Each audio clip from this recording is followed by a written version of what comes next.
Welcome, everyone, to the Game or Die podcast. My name is Ryan Moore, and remember the 5th of November. That's right, it's election night here, and we're going to just talk about some video games instead of worrying about a bunch of elections. So let's get started. All right, okay, we're back. So we had some technical difficulties. The stream just straight up crashed. So what we're going to do is we are just going to recap basically what I was saying really quick for the recording and then transition right back into talking about video games. So, hey everyone, how's it going? So tonight we're just going to talk about some of the games that I've been playing on this podcast, and since September, basically, we have been kind of really struggling with just kind of getting everything in order for our new house. And it's been a blast. We love it, but it is very crazy, stressful, and the amount of time that I have had for video games has been definitely lower than what I used to have over the course of the last several months. So when we first moved in here and things started settling down right before my birthday, we did a big, super fun retro Sega Dreamcast stream. And I had a lot of fun with that because it allowed me to basically rekindle some of my love for my favorite system, the Sega Dreamcast. Basically, the Dreamcast is one of the last major systems that I really got excited about. I was in high school when the system came out in September 9th, 1999.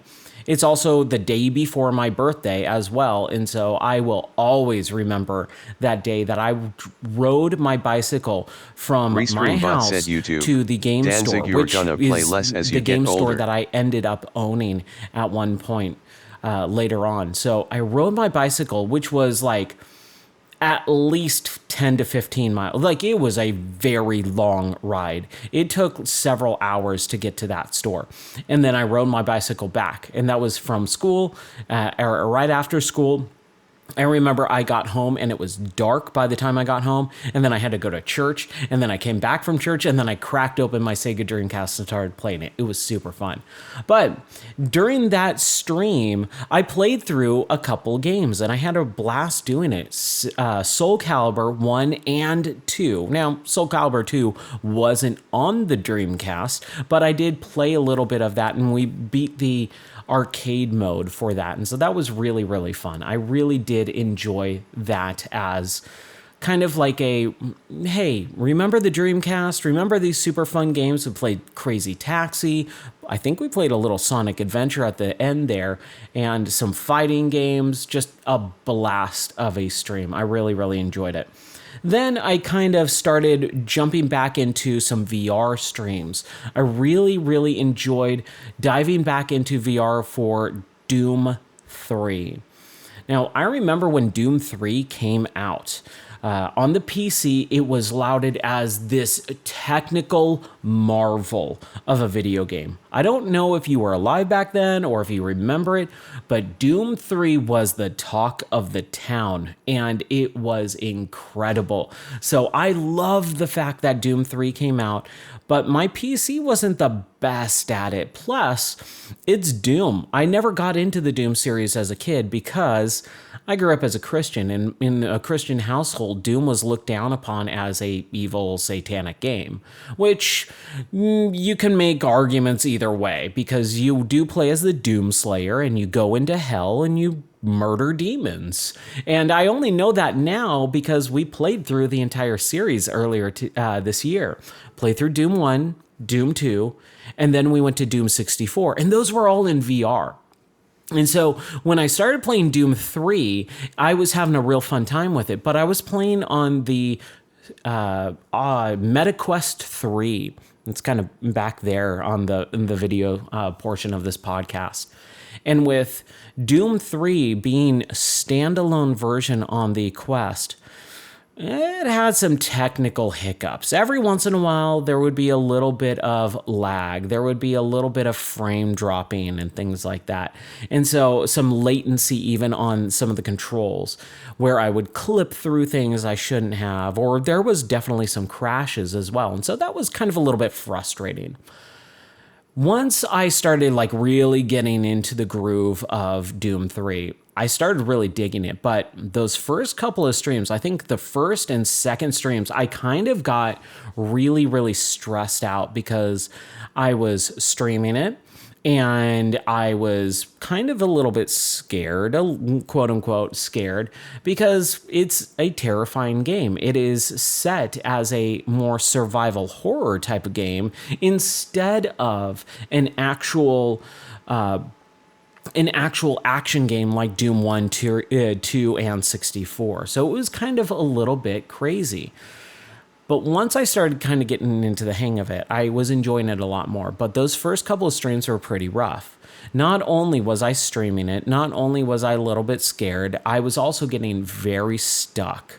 The maze-like structure of some of those levels are just insane. They're really hard for me. And when I've got people talking to me in my ear while I'm trying to play the game, while I'm trying to listen to cutscenes or audio dialogue, and I'm also trying to talk as well, it kind of becomes a little chaotic. And that's just the nature of the beast when you stream video games.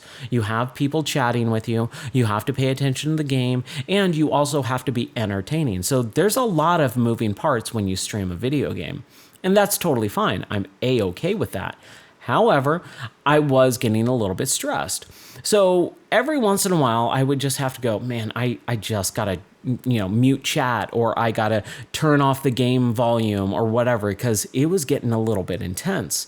And that also took me to have to pause the streams, not in live format, but put that game on pause for a while and come back to it a few days later. Like after I streamed it, I would need a day or two where I just like wasn't streaming that game because it was a little bit stressful.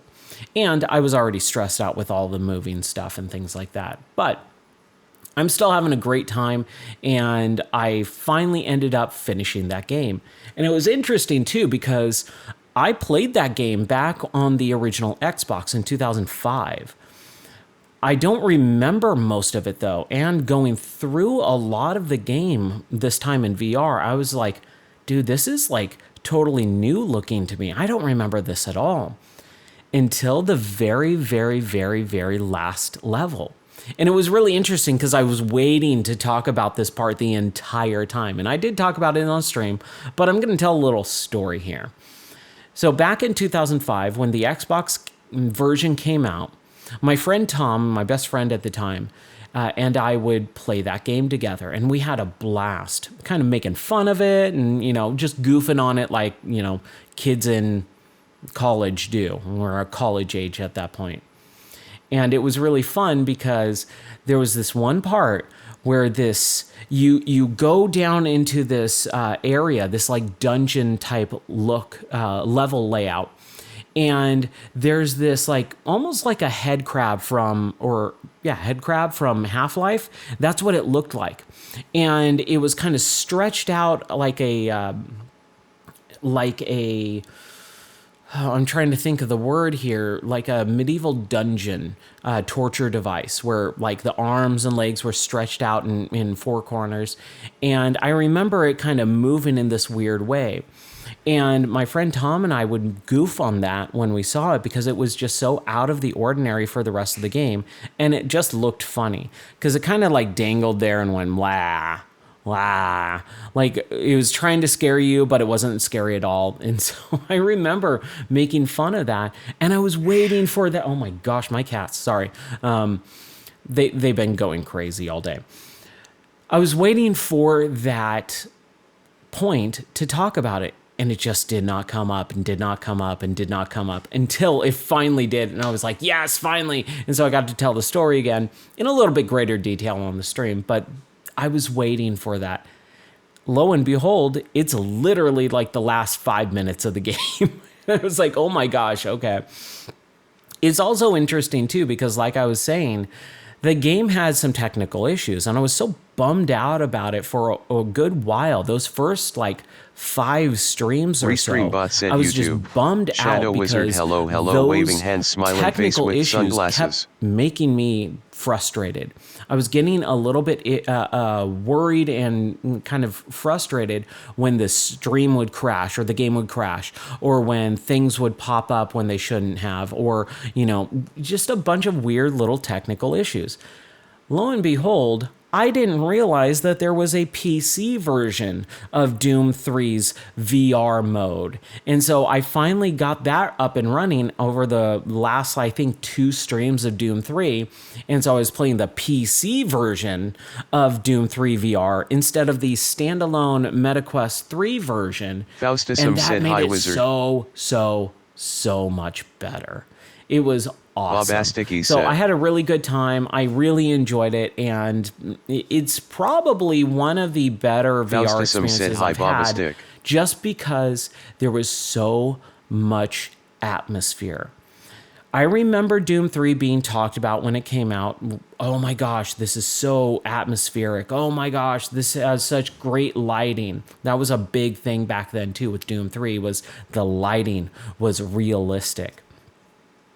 When I came to it in VR, I was like, oh yeah, it's definitely great.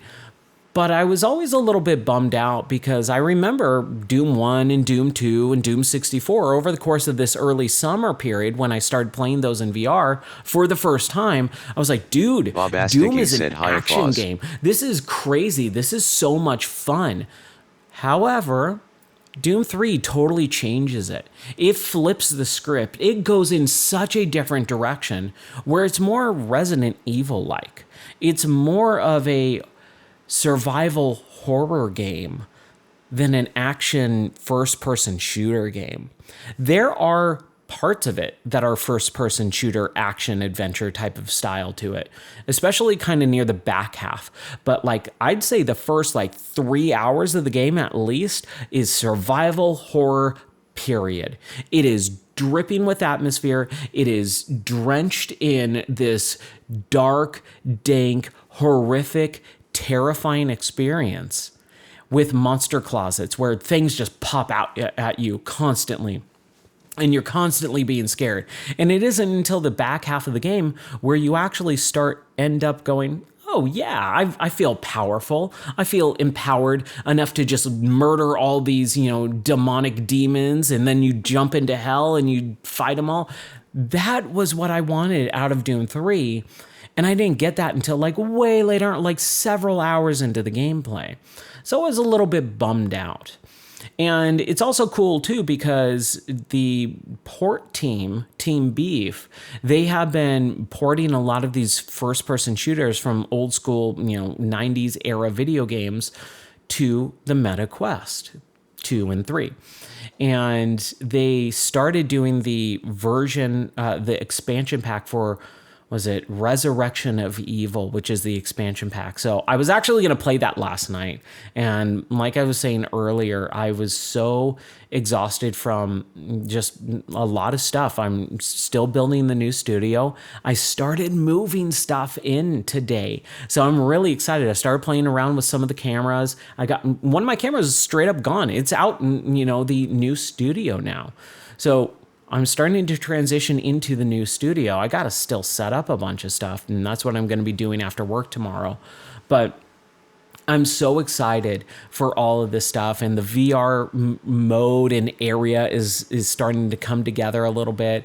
I'm having a blast with video games. It's one of my favorite hobbies. It is my favorite hobby. It's the thing that I do most often when I am not spending time with my family or my animals or working, right? It's video games. So I'm having a blast with that. Another game I wanted to talk about is the DLC for Alan Wake 2. It's called The Lake House, and this is the second, I think the last DLC that they put out. The first DLC came at the Summer Games Fest.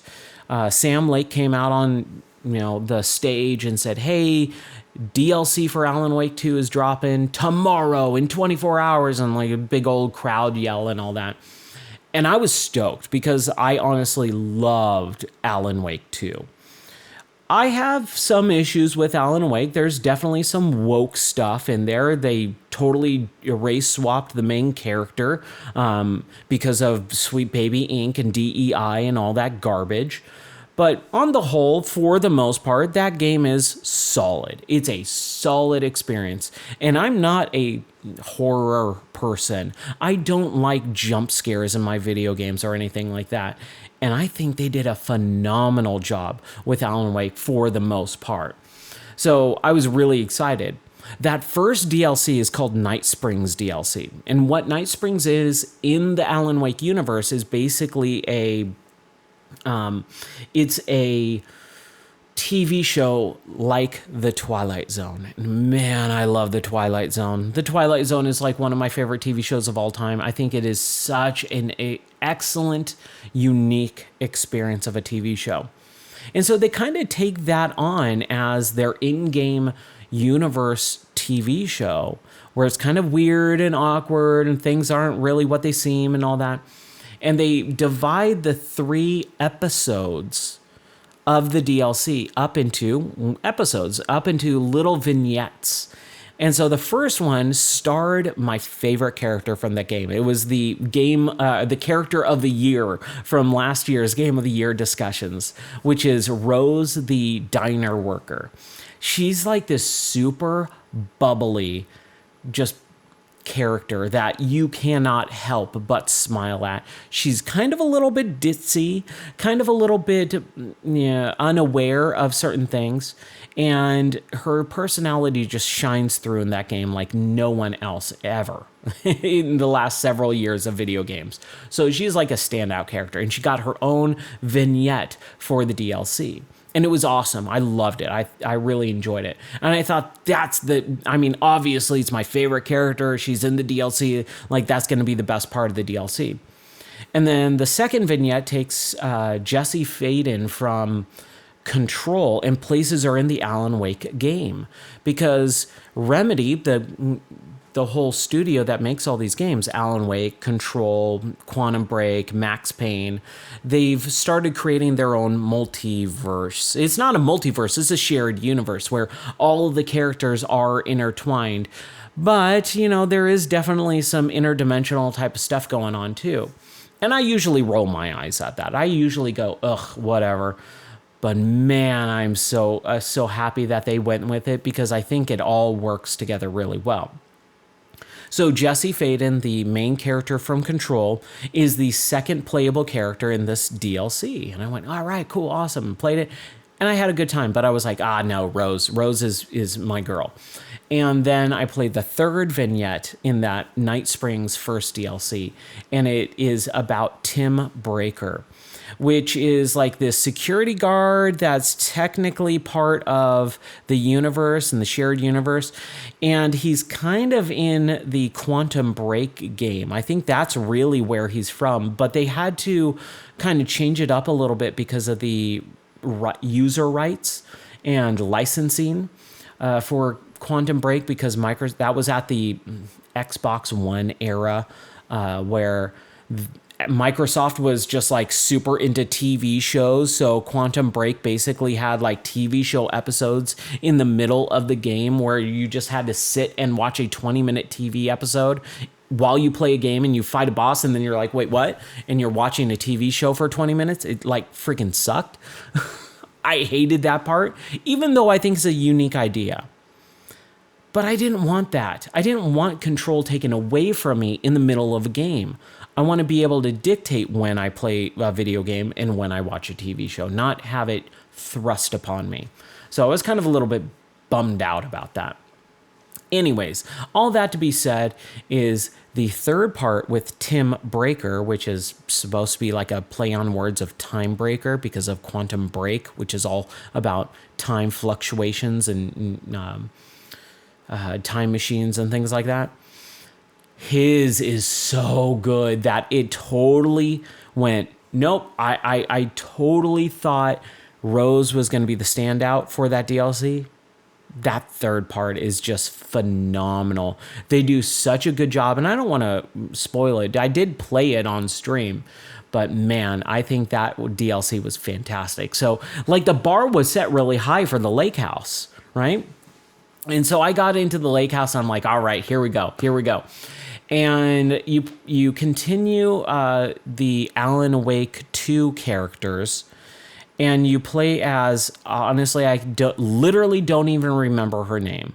That's how little of an impact she made on me, is that I can't even remember the character's name that I play as in this DLC.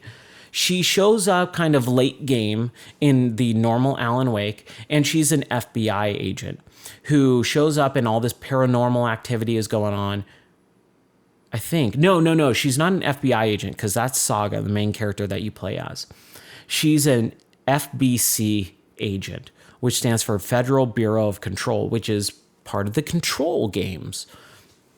So she is used to all the supernatural stuff. She's an agent from that bureau, and she goes into the lake area, and there's this whole building called the Lake House, and she shows up and no one's there and all this stuff. And the whole reason I'm talking about this is because she is such a throwaway character. I was so pissed off that I played as her that it just felt like, oh man, this is going to suck. And it kind of did. I really did not like that DLC.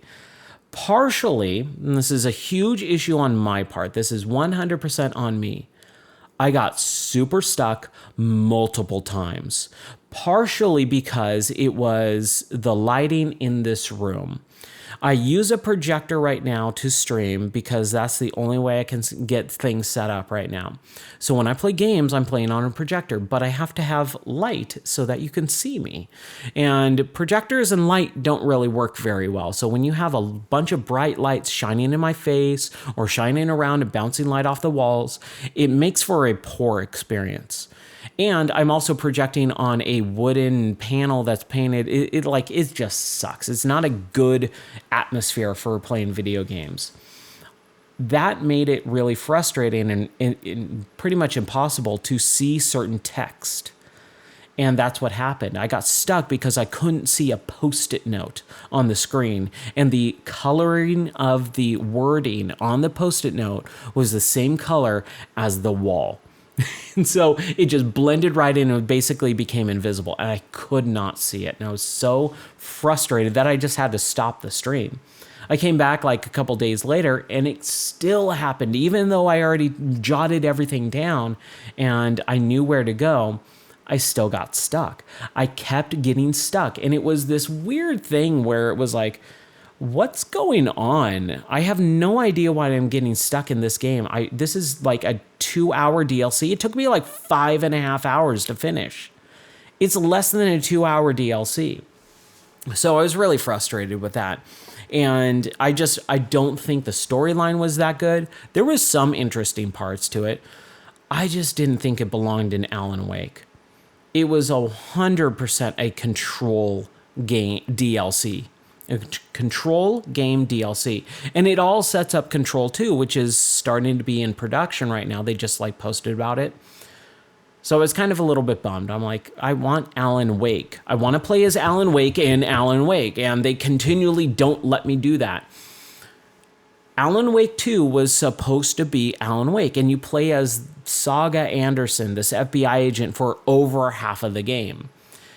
When she's on screen, it's like a whatever game. It's fine. But when Alan Wake's there and it's really in as Alan Wake, oh man, it's so good.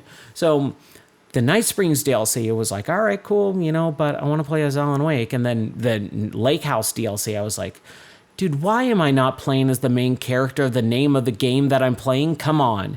So I was really frustrated about that. Anyways, all that to be said, Alan Wake 2 DLC, 50-50 on. Night Springs, absolutely phenomenal. Lake House DLC, completely dropped the ball for me. Completely. If I didn't already own the deluxe edition that had the DLC packaged into it, I wouldn't have bought the deluxe edition. I would have just bought the DLC piecemeal if I knew what it was going to be. And, that is 100% on me because, hey, I bought the deluxe edition the day before the game came out because it was on sale. And so I was like, yeah, might as well. I know I'm going to want to play the DLC, so I'm just going to buy it now, and then I don't have to worry about it. And I didn't. And it was good, too, because we just moved, and, money is tight and all that stuff. So it all worked out in the end. I'm just bummed that the DLC was not my thing. Then I continued on with the VR stuff with Alien Isolation. Now, this is a game that came out in 2014. And it's really interesting because it's always been one of my go-to VR recommendations. I've done a why VR is awesome video on YouTube. You can always go check that out on the YouTube channel. But my why VR is awesome video is one of the things that I'm super proud about because it basically showcases why I think VR is so cool. And one of my showcase pieces is Alien Isolation.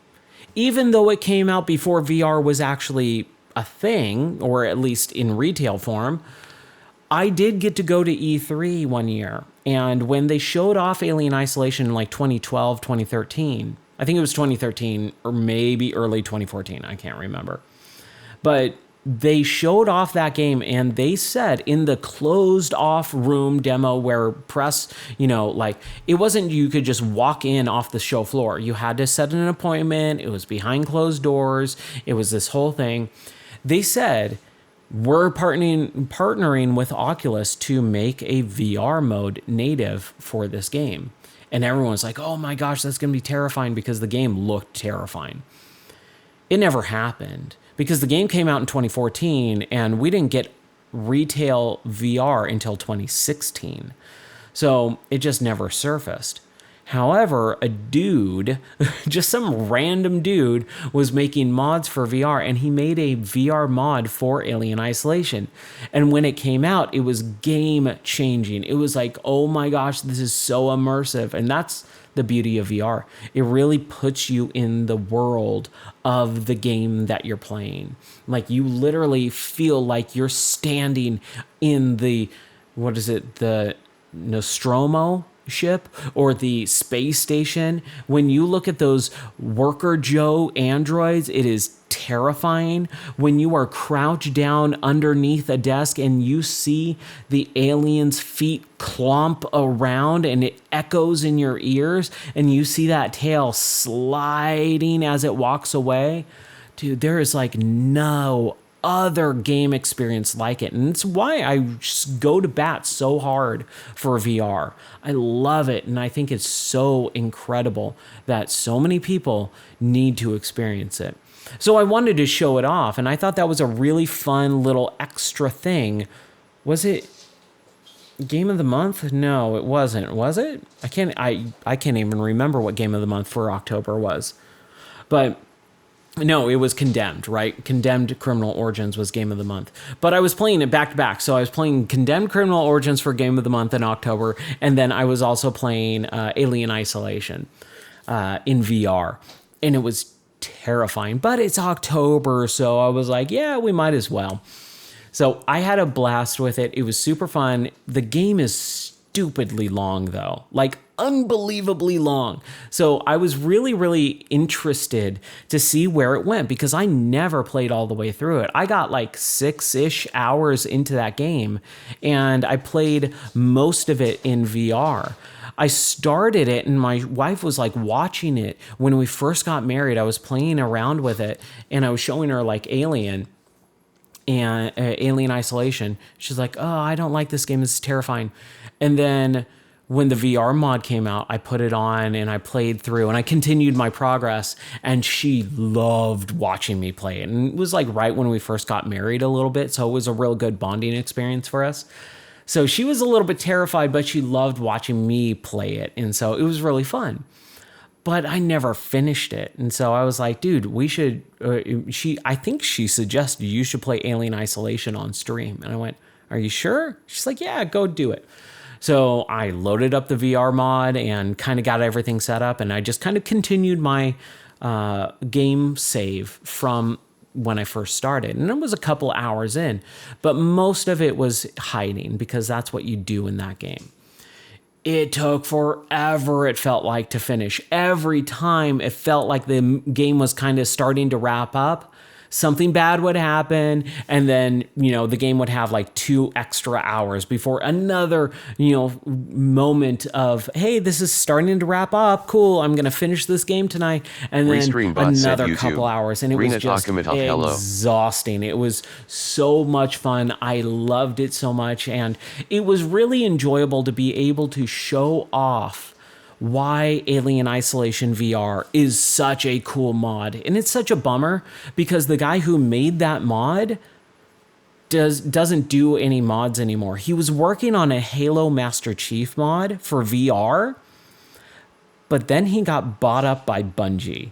Like, he literally got taken out of the VR mod scene, and now he's a developer for Bungie. And it's like, hey, good for that dude, right? Like, that's awesome. Like, that's the dream. But it sucks because we're never going to get that Halo VR mod. He just scrapped it. He said, sorry, I work at Bungie now, and then disappeared from the internet. He hasn't posted since. And it's such a bummer. But yeah, I think Alien Isolation was a super fun game. I think the only issue that I had with it was that it went on too long. And they even released DLC, and I would love to get to that DLC at some point, but I have no idea when I'm going to do that. There's so many games to play. I am constantly going, okay, I want to play this game, but that's going to be like another 5 days of streams. And I stream every night too, so it's kind of a little bit crazy. I really do want to be able to play all these games, but I have to start really, being selective about the games that I play. One thing about me, if you've never seen me before or watched me on stream, I like completing games.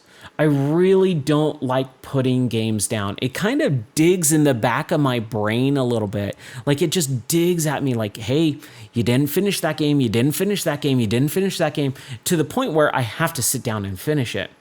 But if it's a long game like Alien Isolation, it's like, dude, this is going to, especially in VR takes on a whole different meaning. It's going to take like a week or two. And that's of streams. And I stream every night, and it still takes a long time. So it's something that I have to work on. It's something that I got to be really careful and cautious about. I do want to play it. I do want to play those DLCs, but sometime in the future. Right now I've got so many other things. And during that time frame, last month in October, we had our game of the month, which was Condemned: Criminal Origins. In Condemned: Criminal Origins, for those of you who are unfamiliar with that game, it was a launch Xbox 360 game back in 2005. And oh my gosh, it's produced and made by Sega, and man, I miss that era of games. Dude, there's so many good games from that era that we just don't get nowadays. Condemned is one of them. So Condemned, I don't really remember a whole lot of it because I played the demo. Remember demos when every Xbox 360 game had a demo? It was awesome. So I downloaded the demo when it first came out because I was so hungry for games that I downloaded it and started playing it and went, this is a scary game. And so I started playing it and was terrified because I'm a big baby when it comes to horror games. So I never finished it, but I did always like it and was intrigued by it. So I made a game of the month for October so that I could just sit down and play it and stop being a big baby about it. And I'm so glad that I did because I had a blast with it. I do have some issues with it too, which kind of suck. It really did deflate my enjoyment of certain aspects of the game. And I've got a little marshmallow here. He might mess some stuff up. My little baby cat is messing around with stuff. So one of the big issues that I have with Condemned: Criminal Origins is that you play as an FBI agent called Frank Elliott or Frank Thomas, I believe it is. And it doesn't really feel like he's an FBI agent. He just kind of feels like he's just some dude. And when you first start out, you are a cop, you're a detective, and you're like investigating crime scenes, and you got all this cool FBI gadgets that, you're scanning bodily fluids on the floor, and, you're checking for fingerprints and like on a neck of a corpse. It's super cool. But it never really goes anywhere. It never feels like that's the main objective or like a big game mechanic. It just kind of feels like it's fluff in the way. And it's such a bummer because I really, really enjoyed it.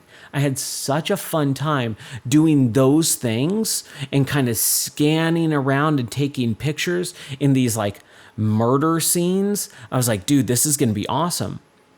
But then it switches, and it never really fully goes back to the FBI stuff. It switches into the supernatural, like cat and mouse hide and seek type of thing, where you're constantly or you're constantly chasing something that may or may not be there. And then the ending is super ambiguous where it doesn't make a whole lot of sense and they don't explain it. So I was really bummed out with the story of the game, but I think the gameplay and the mechanics and the fighting and everything else was phenomenal. Yeah, maybe not phenomenal. That might not be the right word, but at least it was enjoyable, and I had a blast playing it. So I'm really interested to see where Condemned 2 goes, because they did make a sequel, and I know Condemned 2 is kind of a little bit more action-y, I think. And it kind of goes in some crazy directions. And I'm not a big fan of when people say it goes places, because that just means anything. Like, it just means, hey, crazy things happen. It's like, why don't you just say that? But basically, from what I know with Condemned 2 is it's a sequel. You continue on with your main character, Frank Thomas, from the FBI, and it just kind of gets crazier. Escalating weird things keep happening. However, I don't know if I'm super into the supernatural portion of that game. I want it more grounded in reality. Because when I was chasing a serial killer who kills serial killers, kind of like Dexter, right? I thought that was way more interesting than these weird supernatural things that may or may not be happening. Like, the game just never felt like it had a good hold on what reality we were playing in. And so I was kind of a little bit bummed about that, but it was still really enjoyable. During the month of October, a game came out that was called G.I. Joe Wrath of Cobra. And it's a very similar beat-em-up game, just like the more recent TMNT, or Teenage Mutant Ninja Turtles, Shredder's Revenge.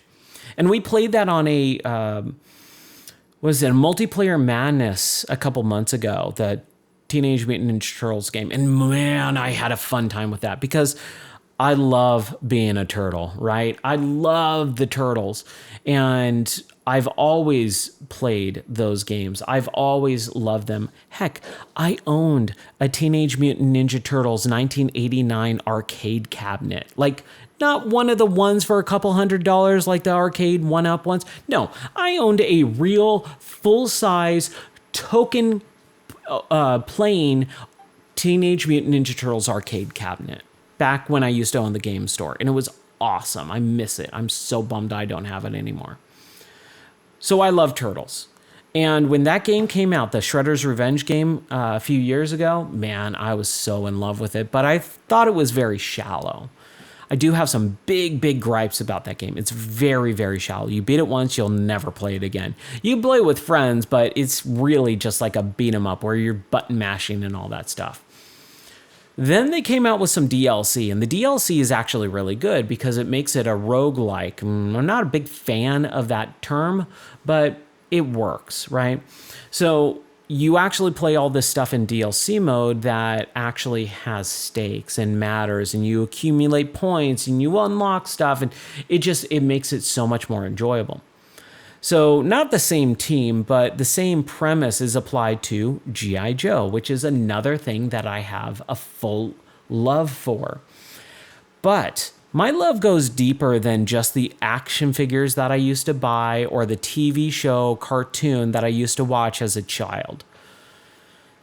I'm not big on nostalgia bait. I really don't like nostalgia bait where a company will go, hey, remember this thing from your childhood? And it's like a big shiny piece, right? Like, hey, why don't you play this? Remember this from your childhood?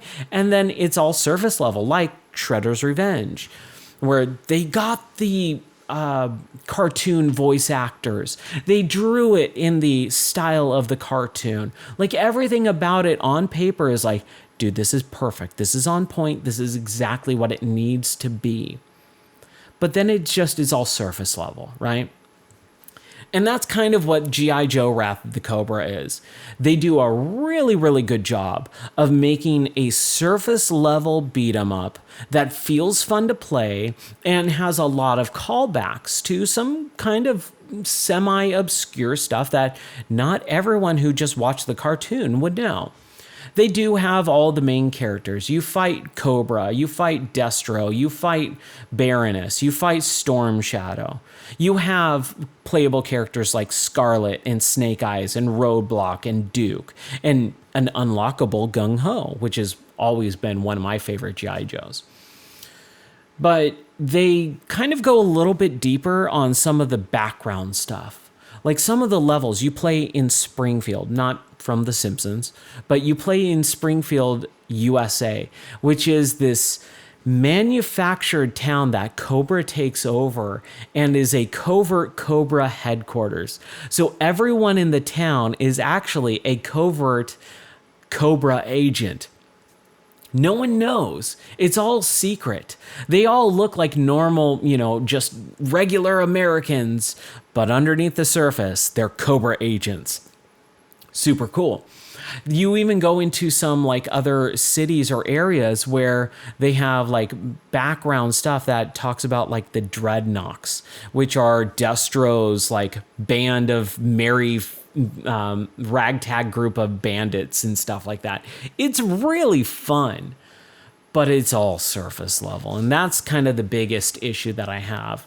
And the reason why I bring that up and because I want to talk about it is because over the course of the last couple of years, my cousin Matt, I love my cousin Matt. He's a comic book artist and he's worked on some actual really cool stuff. If you ever watched I think it was the Angel, the TV show Angel, with, oh man, I'm blanking on the guy's name, but there's an episode where he actually goes in and there's this comic book artist and blah, blah, blah. He did the art for the comic book in that TV show back in like the early 2000s and stuff. So I love my cousin Matt. He's a comic book artist. He's super awesome. Anyways, we got to talking about a year and a half, 2 years ago about G.I. Joe for whatever reason. And he was like, dude, you should read the G.I. Joe comics. I was like, G.I. Joe? Isn't that kind of a little bit silly? And he's like, no, dude, just read it. So I started reading the G.I. Joe comics from the 80s, written by Larry Hama. And if you want to, and I'll probably write an article about this on the website because I do want to talk about this in a little bit deeper detail. But the G.I. Joe Real American Hero comic from the 80s, written by Larry Hama, who is a actual U.S. vet, is so well done. It seems nothing like the cartoon in the aspect that it's written maturely. It is not written like a child's cartoon. It is written like someone who actually experienced war and is writing war stories with larger than life characters. And that's the beauty of G.I. Joe is it really does. And this is kind of like on point for tonight, election night, being a real American hero, standing up for what's right, standing up for what we believe in as a country for America. It was just like every time I read it, I went, yeah, America! Like seriously, like not cartoonish or not like a meme or anything, like straight up, I'm proud to be an American. That was why I loved reading that comic. And yeah, it does get goofier like in the, late 90s where they started introducing like or maybe mid 90s, where they started introducing like the war on drugs and stuff like that. But that quickly goes by the wayside. There is so many deep, interesting characters that he writes about, and like Roadblock and Duke and Storm Shadow and Snake Eyes and Gung Ho. Like, you have all these cartoonish characters, but they're written in such a beautiful way that it's like, dude, these feel like real people. They're written with hopes and dreams and desires and, love interests and all this stuff. Even Cobra Commander comes off as not just a villain.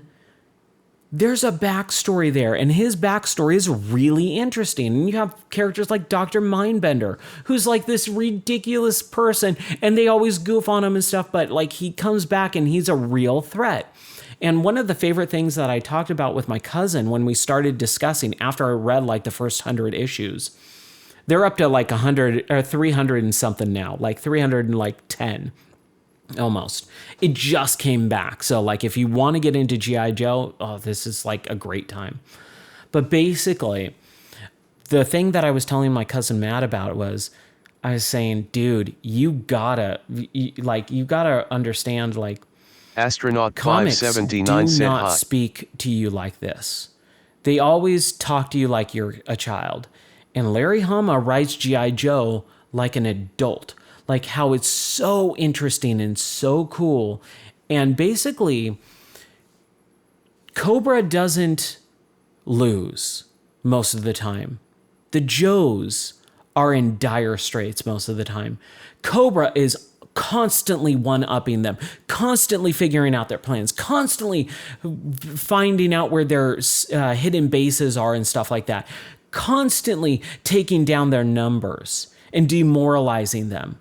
But because they're Americans, they stand up and they go, no, we're G.I. Joe. We fight for what's right, even in the most dire of circumstances. And that's, again, that U.S. vet writing these characters to say, no, I don't care what happens. We're still standing up for what's right until the very end. And those Joes continue to persevere and persevere. And man, by the end of the comics that you're reading, you are wanting to stand up and shout, "Yo, Joe," right along with them. It's so freaking good. So I highly, highly recommend reading G.I. Joe, Real American Hero, as goofy as that sounds, from the 80s, because it is phenomenal writing. Amazing writing. Perfect, beautiful writing. You're going to love your writing. It's tremendous. I got to do a little bit, right? So I highly, highly suggest it. It's one of my Ryan's recommendations for comics. If you haven't read the article on the website, go to gameordie.net, and just in the search bar for the website, just type in comics, and you'll see and I got to do this at some point. Don't worry, when the new studio happens, I'm going to kind of tweak a lot of stuff around so that I can show more stuff on screen. But I did this the other night. I brought up the article for Ryan's recommendations of comics in 2022, and I talked about the the Teenage Mutant Ninja Turtles IDW run, the first 100 issues. It's so good. And a couple Batman comics and Wolverine White, Red, and Blood and all this stuff. And it's just, this is what I love about comics, when they are written well by good writers, and they don't pander, they don't write down to you like you're a child or anything. Even some of the goofiest sounding comics, like a Ninja Turtles comic or a G.I. Joe comic, can honestly pull at your heartstrings sometimes. Man, I don't want to give anything away, but there's some episodes or some issues of G.I. Joe where I ended up starting to tear up a little bit, because it's so not just patriotic, but it's so of the human experience. It's written like a human would experience these devastating events in their life, and you just go, oh my gosh. And if that sounds stupid, if that sounds crazy, if that sounds like, oh my gosh, this guy's a big baby, dude, people cry at movies, people cry at TV shows, people cry at video games. Why can't we cry at comics, right? And people cry at books. it's that emotional tie to that character that you have. And if you read literally thousands of pages of these characters and then one of them ends up dying or something like that, or something heart-wrenching happens, of course you're going to be emotionally moved. You would have to be a sociopath not to be emotionally moved by that stuff. So that's my recommendation for G.I. Joe. The game itself, G.I. Joe Wrath of the Cobra, like I said, I did finish it, but it was just like Teenage Mutant Ninja Turtles Shredder's Revenge. A very shallow experience. And I think if they ever did a sequel, which I honestly just don't believe it's going to happen, but if they did, I think it would be awesome. I think it would be super, super great. So that's kind of what I've been playing. There's a couple other things. What are we doing right now? For Game of the Month, we're going through Like a Dragon series, Yakuza Like a Dragon, and then hopefully, we can get to Like a Dragon Infinite Wealth, which is the sequel that came out earlier this year. I haven't been able to play like Infinite Wealth because I never finished Like a Dragon. Like a Dragon was the February game of the month, and it's such a bummer that I did not get to play much of it. And I'm continuing to play it for this game of the month, and I'm bummed that I'm getting to it, but it feels like a lot of people, just like last time, a lot of people don't dig it. I've actually had viewers say, I don't like this game. And I went, sorry, dude, it's game of the month and I'm having fun with it. I really, really like the Yakuza series. Partially why I made it is, number one, I do want to play Infinite Wealth before the end of the year so I can talk about it for game of the year discussions. But number two, the Yakuza TV show just came out. It's 6 episodes on Amazon Prime, and you can watch it all 6 now, the full quote-unquote season. Man, that's not a season. That's a mini series, all right? Can we stop the 6 to 8 episode TV seasons? I hate this trend. Remember when we used to get 22 to 26 episodes of a TV show every season? We used to be a proper country, right? Oh my gosh, I'm so bummed that we don't have this right now. I'm so bummed. But that's neither here nor there. My wife and I watched the Yakuza Like a Dragon TV show. And I asked my wife too, because I was just going to watch it. I was probably going to watch it on stream. I was just going to throw it up and see what happens.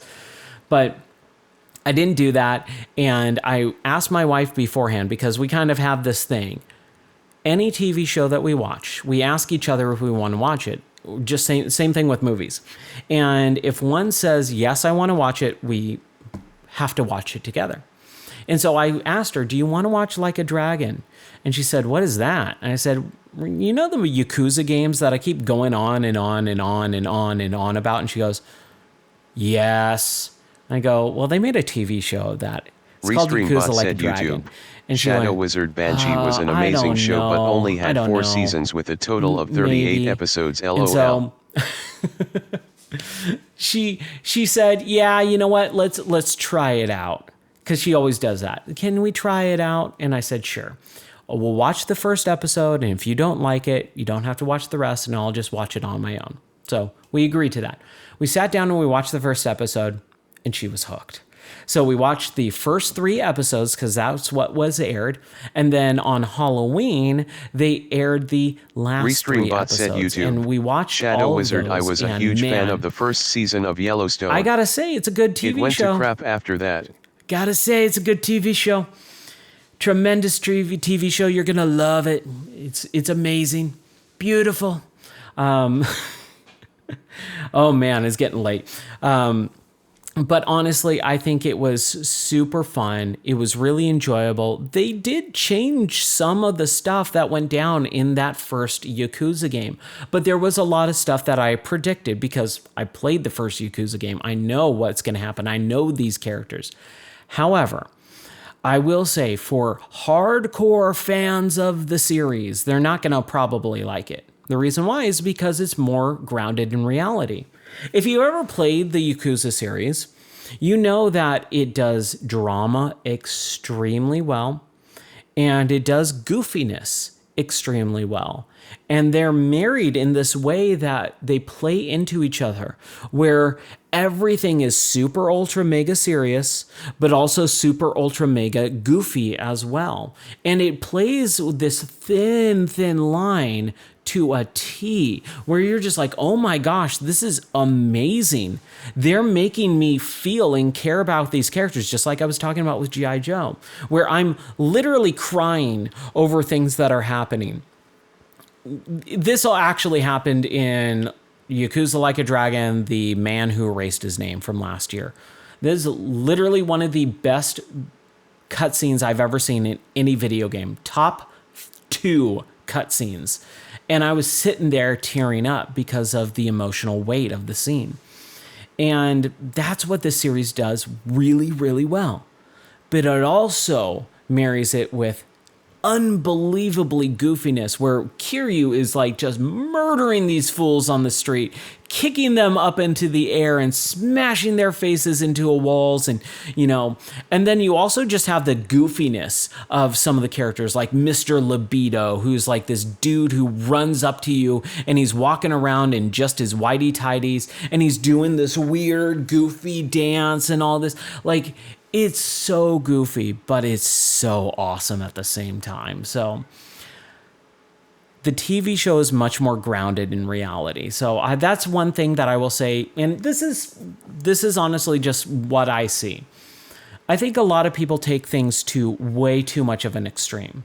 If they like something, they take it to an extreme. And it's like, dude, you don't need to be that person. We get it. You will like this thing. Tone it down a little bit, dude, right? We've all experienced people like that. And I think the fandom of a lot of games are like that. Maybe because they're too young. Maybe they're, in their, teens or even younger than that or whatever.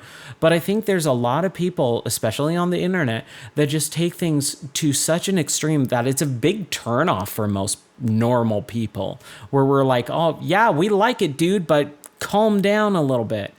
So I think the Yakuza fanboys, I don't like fanboys because they take things to an extreme. I think the Yakuza fanboys are not going to like the TV show because they're going to just equate it to, why isn't it like the game? And it's like, it's an adaptation. I don't want it to be 1-to-1 ratio like the game because we already have the game. Give me something different. Give me a new take on it. Keep true to the characters, keep true to the spirit of the source material, but do not just try to replicate it. And it's a big thing with video games in general. They try to just be the thing that they're being influenced by, like movies, right? Video games are just trying to be movies, and it's like, stop it, you morons. This is a video game. Video games are such more vast and open-ended. They're influenced by the player themselves. They're more interactive than movies can ever hope or dream for. Play to those strengths. Don't just try to replicate a movie. So I do think that there's going to be a lot of people who are disappointed with the Yakuza series because it's not like the game. But it doesn't need to be, and it shouldn't be, I think. And what I watched of that series, again, all 6 episodes, I really liked. I think they could have ramped up the goofiness a little bit.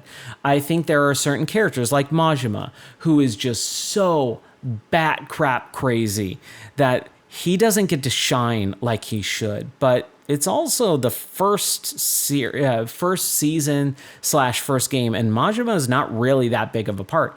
He gets a bigger part later on, and especially Yakuza 0, where you really get to experience him because you play as him. That's where he shines, and they're not telling that story. So if people are going, why isn't Majima so much more in the series, or why isn't he showing up more? It's because he doesn't in the game either. So, like, if you're wanting to be like the game, and then you're saying you're bummed out because it's not like the game, but it is, like, come on, right? So, anyways, all that being said, I really highly suggest watching it for yourself if you like the Yakuza series. I love the Yakuza series, and Like a Dragon takes a different approach. because Yakuza 0, 1, 2, 3, 4, 5, and 6, that's 7 games if you count them all follow the protagonist Kiryu Kazuma.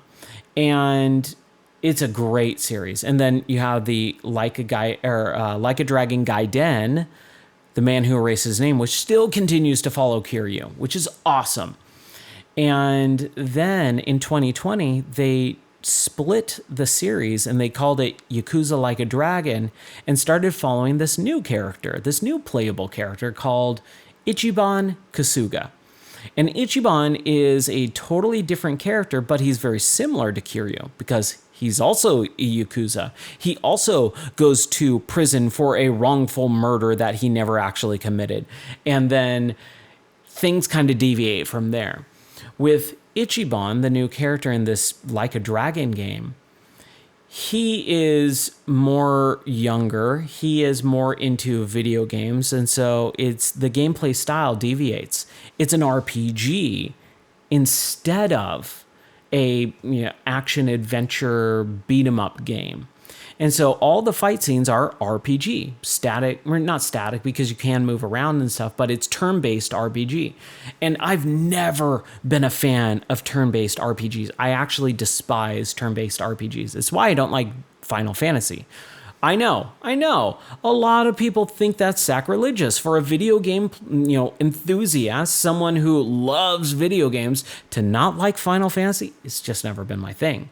JRPGs in general have never been my thing. There are standouts. There are exceptions or caveats, like Chrono Trigger. Chrono Trigger is one of the greatest games of all time, and I will die on that hill. It is a JRPG, but I still don't like turn-based gameplay.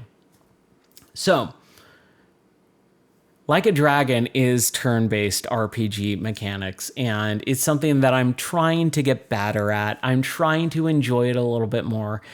It's just difficult for me. So I'm going through this, and I honestly, I think that I picked this game going, okay, I'm going to restart because I want to have it on stream. I want everyone to be able to see this stuff. And like I said, I have a lot of people who are kind of commenting going, I don't like this game. I'm not having fun with it. I'm not enjoying watching it. Play something else stupid. So I'm trying to figure out what to play and where to, make those distinctions of this is my channel. I'm going to play what I want, but I also want to make sure that everyone's having a good time. So I kind of got to, kind of balance it out a little bit. So I will be doing a little bit less Like a Dragon, in the coming days, but also I want to go really hard on it because we got to get through that game to get to Infinite Wealth. And I will definitely be playing Infinite Wealth within the next month and a half because I have to play it for Game of the Year, right? I have to. It's my thing. So all that being said, I really do like the Yakuza series. I'm just totally blown away because I forgot how cutscene heavy this game is. It's so cutscene heavy. It's incredible. I did not realize how cutscene heavy it was going to be. Because I did play this first section, the first I guess 7-ish hours, because I'm starting to kind of get near where I stopped playing. And boy, it goes some places. Boy, does it get crazy. But we're getting there, but I'd say probably about 80% of the game that I've played so far on stream has been just cutscenes. That's how crazy it is. I've dumped 7 hours on stream of that game, and about 6-ish hours out of 7 have been cutscenes. It's a lot. And so I get it why people go, I don't like this, or I'm not having fun watching it or whatever, but I also think it's really nice to be able to just sit back and watch some cutscenes and really dive deep into this character that I'm not as familiar with yet, hopefully. And it also helps me because these streams are done late at night. I have a very long schedule. I wake up, I go to work, I stream all day for work. I have to deal with, our animals and doing all that stuff. I cook and do, life, right? We do life. And then I hang out with my wife until the end of the night. And then I jump back on this stream and start streaming video games and start talking again. Like, I don't have downtime. And so this is my downtime. And to have a little bit of downtime where I'm not talking, where I get to sit back and soak up some culture or whatever you want to call it, it does really help me too. It helps me relax. It helps me calm down. And I just love that. So I'm having a fun time with it, but I do hear the comments about play something else stupid or whatever, And I just kind of wanted to air that, not grievance, but just kind of air that out, say, I understand why people wouldn't like it, but it is something that I am into, and that's what I want to play. So that is the game of the month, but that doesn't mean other things aren't going to happen. The new studio is being worked on. It's starting to take shape now. As soon as I'm done with my class tomorrow, I'm going to start tearing down this temporary studio. The cameras are going to be gone. The lights are going to be gone. This desk and all the computers are going to be gone and moved up into the new studio. And then over the course of tomorrow night and Thursday, I will be able to start hooking everything up. Maybe do a secret stream, kind of like a test stream. I kind of won't announce it or anything like that. I'll just go live and see how it goes, to do like a soft launch of the new studio. And then once everything kind of gets in place after the weekend, then we'll really go hard with a kind of a full-blown new studio launch. And the reason why I say that is because, oh my gosh, this weekend is going to be exhausting. My wife puts on a dog show. And I'm not talking like a goofy little dog show for our family or something. I'm saying this is like a couple hundred people event and several hundred dog event. Multiple rings, multiple judges. I film it, we edit the videos and put it on YouTube and all that stuff. It's an event, and it's happening in 3 days on Friday.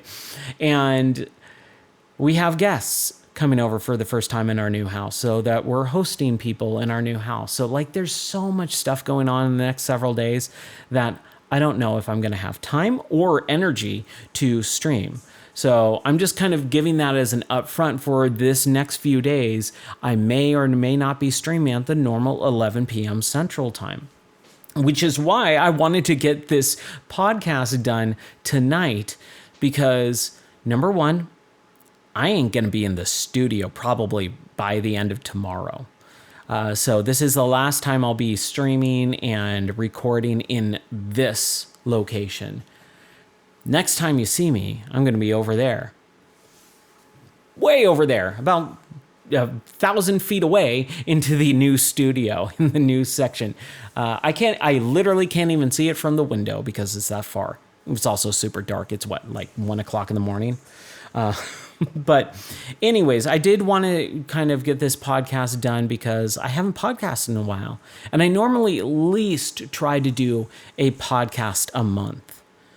It's funny because when I started streaming every day earlier this year in January, the beginning of January, I went, I'm going to podcast every week. Every Sunday, we're going to do an episode of the podcast. It's going to be a little bit shorter than it normally is because I usually go for about 2 hours, but we'll do a podcast. And I started doing that, but I was streaming like 6 to 8 hours a day. And then on Sundays, I was streaming for a couple hours. And then I also had work too. So it was just like, oh my gosh, this is too much. So I got a little over ambitious. So I kind of pulled that back a little bit. And life just got in the way. Keeps getting in the way to the point where I'm like, I'm going to podcast today. I'm going to podcast today. I'm going to podcast today. All right. In 2 hours, I'm going to sit down and podcast. And then just something pulls me away.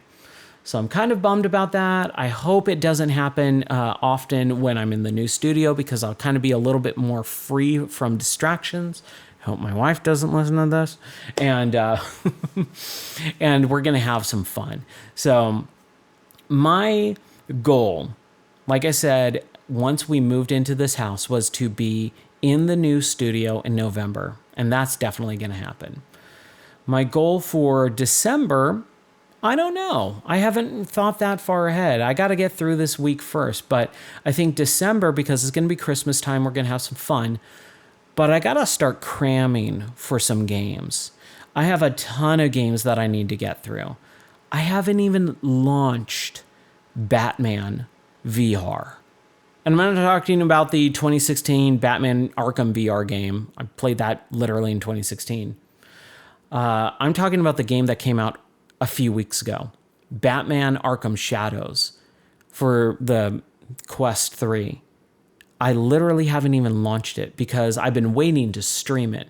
And I've been waiting to stream it because I want my new studio, because I have a VR area. So I started working on, some of the new layouts and things like that for the VR. Hopefully it's going to be super awesome. And as soon as the studio is set up fully, roughly around the time of Thanksgiving, hopefully, we're going to be just diving deep into some VR. We're going to continue Fallout 4 and finish that at some point in VR. We're going to play Assassin's Creed Nexus in VR. We're going to play Batman Arkham Shadows in VR. We're going to play Metro Awakening in VR. We've got at least 4 major massive games that I want to finish in VR by the end of the year. Also, I do want to play through a bunch of games as well. So I don't like giving away a lot of my ideas on stream or on the podcast. I want to make them happen first, because I try to do something that I learned from my boss way, way, way back in 2003. Under promise, over deliver. Always under promise, over deliver. If you think you're going to do something, do it first and then talk about it, right? So I don't like giving away a lot of the stuff that I'm going to do, but in late November, early December, I'm going to start hitting the ground running with some streams. We're going to go for hours upon hours upon hours of streams late at night once I'm done with work, until I basically pass out on stream. And I'm going to play some games. We're going to dive deep into some games. And I'm going to start changing the schedule up. I don't even know if I can bring up the schedule right now. But the schedule has basically been the same since July. And it's worked out really well, except for the last 2 months, mainly because of moving. Oh, there goes Tortellini. Sorry, cat comes in the camera shot. Hi, Tortellini. Can you please move? I'm wrapping up, buddy. Come on. Okay. Anyways. Hi. Okay. Come on. All right. So, anyways, now that distraction's out of the way, what was I saying? I'm so sorry. I totally forgot. Tortellini just completely blocked my brain. I'm going to change up the schedule. I am going to drastically change how I do certain streams, and I think it's going to be for the better. One thing that I've learned over the last couple of years is don't be afraid of changing things up. Don't be afraid of trying new things. And I'm not talking about like food or something like that. I'm talking about my schedule. I really am a creature of habit. I find something that I like and I kind of stick to it. And I found something I like with that schedule. I really liked the schedule the way that we had it from July to late August before we moved. It was June. Was it June or July? Those couple of months were like fantastic because I knew exactly what I was going to play every day when I woke up, and what I was going to stream and how I was going to have everything laid out. It was phenomenal. But unfortunately, since we moved, I haven't really stuck to the schedule as much. I've been really, really busy, and it's just been dragging on. So I'm going to try something new. I'm going to try various new things. And this is something that I actually learned from Elon Musk, which is do as many different things as you can. Things are not going to work out, and it's their SpaceX model. We're going to do as much as we can to make something happen, and if it doesn't pan out, we're going to try something different. And that's kind of what I'm going to do a little bit. I'm not taking it to an extreme, but I will be changing things up. I will be doing different things, different layouts, different themes, different everything. And I'm very, very excited because I've told my wife all this stuff as soon as I started coming up with ideas for the new stream. And she said, I like that idea. I like it a lot. Not in that voice, because it wasn't like deep. But she really liked the idea of what I was coming up with. So I'm very, very excited. Again, just give it a little bit more time. I got to get through this week. I got to build some more stuff. We're going to have, like I said, we're having sets and things. It's going to take a while. So the sets probably won't show up until around late December, maybe by the beginning of the year. But when they do, I think it's going to be pretty cool. People are going to go, dude, this guy's got it going on. There's things happening here. And he's really enjoying these games. And it's fun to tune in every night. Like, I want these streams to be able to be something that you look forward to. Not something that you casually click on going, what's Ryan up to tonight? I want you to go, what's Ryan up to tonight? That's what I want. I want you to tune in to go, what game is he playing? You can know that by just joining the Discord, right? I always post in the Discord of, hey, this is what's going on. This is what I'm doing today. Every stinking day, I write out the schedule for that night stream. And it's fun. I enjoy it. And that's mainly why I do what I do. That's why I do this podcast, because I like it, because it's fun. If no one else shows up, that's okay. If I am just talking to one single person who likes listening to these podcasts and me talking about games and giving my opinions on it, that's okay.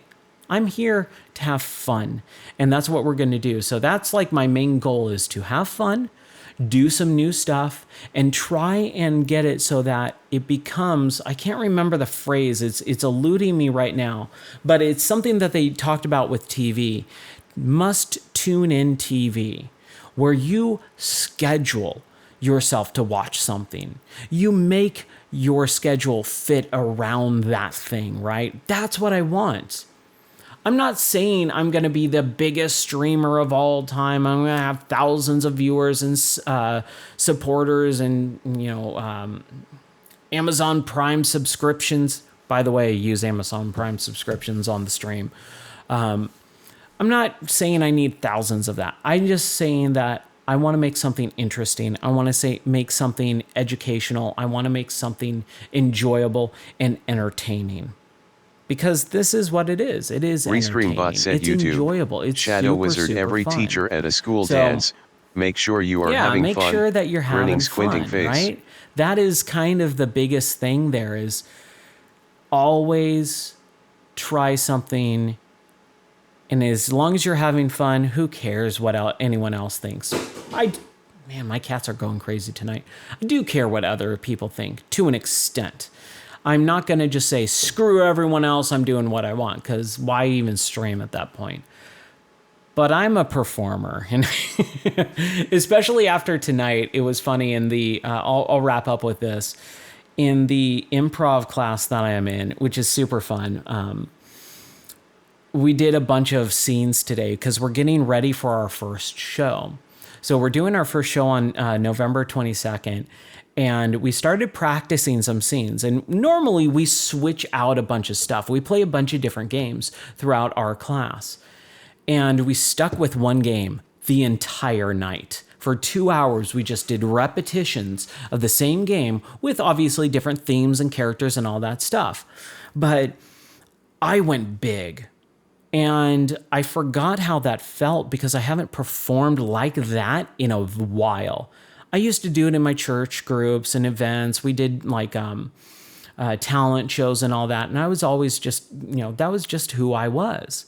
But as I grew up and became an adult, that stuff just started getting less and less and less because obviously life changes, things happen, people move, and, I'm an adult now and stuff like that. But I forgot that part of my life for a while. And today it kind of came out again. It's been coming out a lot more since I've been doing the improv classes.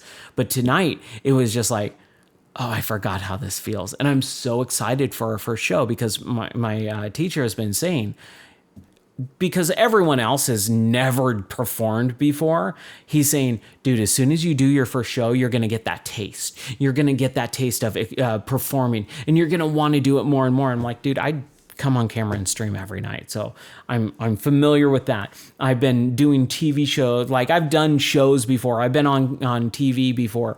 Like, I get it. But I haven't done it in a while, and so I'm really excited to perform, and that's kind of the direction that I do want to take the stream a little bit as well, is to start doing something a little bit outside the box.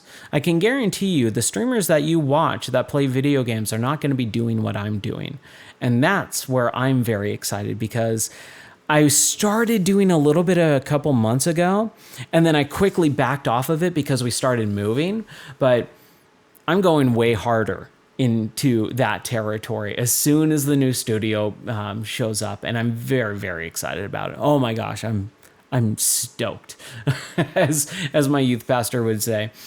But I think that's going to do it for tonight's episode. It's definitely late. I've been talking for literally pretty much most of the day, and my voice is tired and exhausted. I'm surprised I have my voice, because I went hard into some characters tonight in improv. It's been a blast. But I've had a lot of fun tonight, and I hope I could have provided something. There it is. I was hoping that my voice wouldn't break up at the end there. But what I was going to say is, I hope that even though this is going to be recorded and posted on the podcast, that I could have provided some enjoyment for tonight. Speaking just directly for tonight, because, excuse me,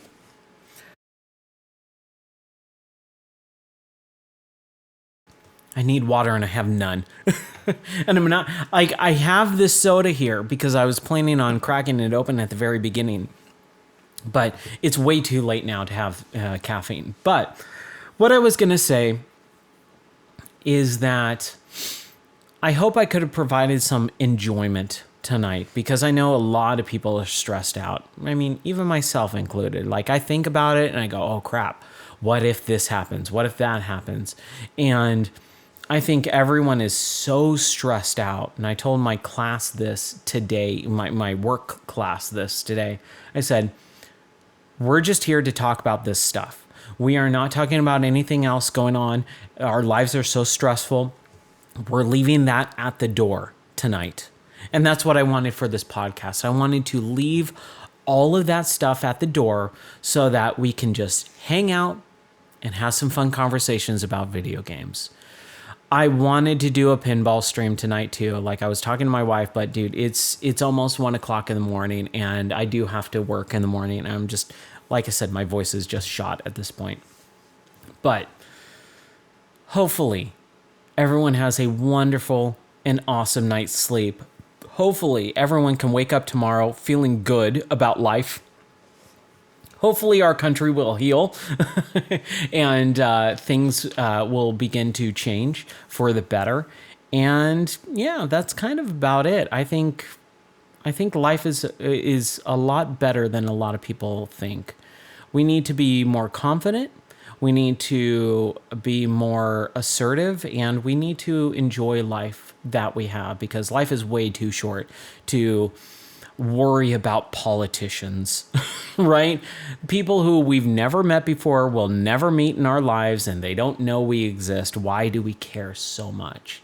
And there's way more to that than that, and I won't dive into it because we don't need to. Like I said, this time is a time to get away from all of that. So anyways, for myself and the Game or Die podcast, this is Ryan Moore saying you can always check out stuff at gameordie.net, or you can join the Discord at gameordie.net/Discord. And join the Discord where I post game Restreambot of said the YouTube. month discussions. Shadow Wizard, I if you're post not changing, free games you're choosing. and deals. I post the schedule Restreambot every said day. YouTube. And Shadow just Wizard, having take a fun, action and make fun a difference. time. That's what I'm here for, is to hang out and have fun conversations about video games that dive deeper than surface level gaming websites will ever touch. You know, I see that stuff all the time because I do browse all these different gaming sites, and I see all these headlines and I'll click on the article and I go, oh, they wrote 3 paragraphs about nothing. Literally nothing they said mattered. It impacted me 0%. So that's what I want to dive deeper into, is discussions about video games, why we enjoy them, and all that type of fun stuff too. If you're not changing, you're choosing, and take action and make a difference. Exactly.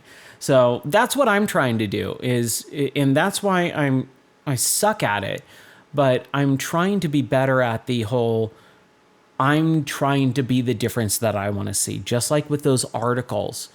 I write video game articles too. I haven't just done as much, but I write gaming articles. I'm doing gaming podcasts. I'm streaming every night. I, do all this stuff because I want to be what I get to watch. There's no one doing that stuff the way that I wanted to have it be done. So I'm just going to take charge and do it myself. Am I succeeding at everything?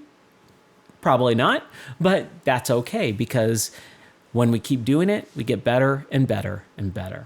And with that, I'll kind of sign off. Remember the 5th of November. And I hope everyone has a wonderful rest of your night. Thank you so much for hanging out with me. Take care. God bless. And I'll see you tomorrow night for more video games. Till then, peace out.